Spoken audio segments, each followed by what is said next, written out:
Bonjour les amis, bonjour à tous, bienvenue dans Un jour une carte. Nous sommes aujourd'hui le lundi 8 janvier et une semaine qui recommence et il fait froid, il fait très froid. Alors, pour ce lundi, j'ai opté pour le tarot des mondes sauvages et inconnus. Que de belles promesses. Alors, voyons voir ce que ce monde sauvage et inconnu a à nous raconter pour ce lundi. Voyons voir.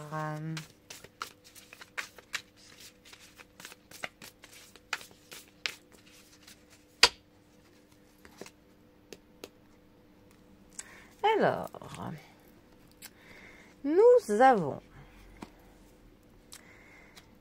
avons le 5 de denier, aussi appelé 5 de pentacle, qui est accompagné de la fille de bâton. Alors, la fille de bâton représente le valet de bâton dans ce tarot. Alors, les deniers. Les deniers nous parlent du côté matériel des choses, des finances, de ce que l'on s'achète, du confort que l'on s'octroie, de tout ce qui est de l'ordre du quantifiable. Le 5 de denier plus particulièrement, il va nous parler d'une période un petit peu plus dure qu'une autre, d'un appauvrissement, de la vieillesse, de la maladie parfois. Ça nous parle de difficultés financières, d'un sentiment de manque, d'une perte. Mais l'avantage de cette carte, c'est que malgré tout ça, on a quand même de la volonté. On a de la volonté qui d'ailleurs est parfois nourrie par justement ce genre de sentiments négatifs qui nous donnent l'envie pour le coup de nous sortir de tout ça, qui vraiment nous crée une volonté pour le coup de pouvoir avoir mieux. Ensuite, les bâtons. Alors, les bâtons, c'est la famille vraiment du mouvement, de l'action, de l'énergie vitale que l'on met dans l'avancement de nos projets, dans les commencements. C'est vraiment cette étincelle qui fait que l'on va passer dans le mouvement, dans l'action. Notre valet de bâton, plus particulièrement, ça va nous parler d'une nouvelle passion que l'on trouve, que l'on débute quelque chose, que l'on se forme pour quelque chose, il y a un apprentissage dans cette carte. Ça nous parle aussi de déplacement, de la communication. On a aussi une forme de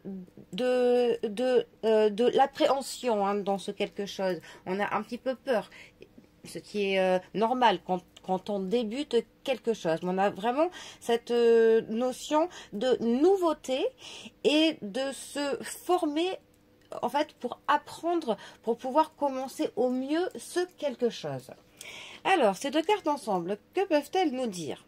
Eh bien, justement, qu'on peut être dans une période ou alors on quitte une période où on n'était pas très bien.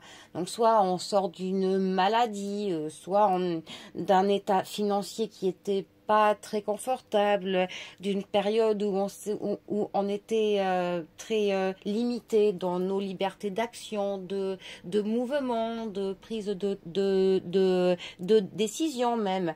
Et pour le coup, on a clairement là cette notion de on en a assez, et pour le coup on est en fait c'est comme si on en avait eu tellement marre, ou on en a bavé assez, que pour le coup on a clairement cette étincelle qui fait que l'on va pour le coup tout faire pour se sortir de là. Donc ça peut parler peut-être d'une formation que l'on commence pour un nouveau travail, d'un nouveau traitement que l'on essaye, ou d'une hygiène de vie meilleure que l'on va commencer pour que l'on aille mieux, que l'on débute une nouvelle passion, peu importe dans quel domaine ou ce que ça peut être. Mais on est clairement là on est déterminé à tout faire en sorte pour que cette que ce premier pas, que cette nouvelle page, que ce nouveau cycle, que ce commencement, eh bien, se passe bien et soit au mieux. On va mettre vraiment toutes les chances de notre côté par la détermination, en posant des bases solides, des bonnes fondations. Voilà, on est vraiment un bille en tête. On s'est dit, voilà, j'en ai assez bavé ces derniers temps. Donc, maintenant, voilà, nouvelle vie, nouveau moi, je suis déterminée et je fonce, mais je le fais bien. Je me forme, je fais un apprentissage pour que tout se passe au mieux. Voilà. Bon, eh bien. Les amis, sur ce, moi je vous souhaite un très bon début de semaine. Couvrez-vous bien parce que là c'est un temps à choper la grippe, tout ce qu'on veut. Hein. Et moi je vous dis à demain pour un prochain tirage. Allez les amis, à bientôt. Bisous à tous.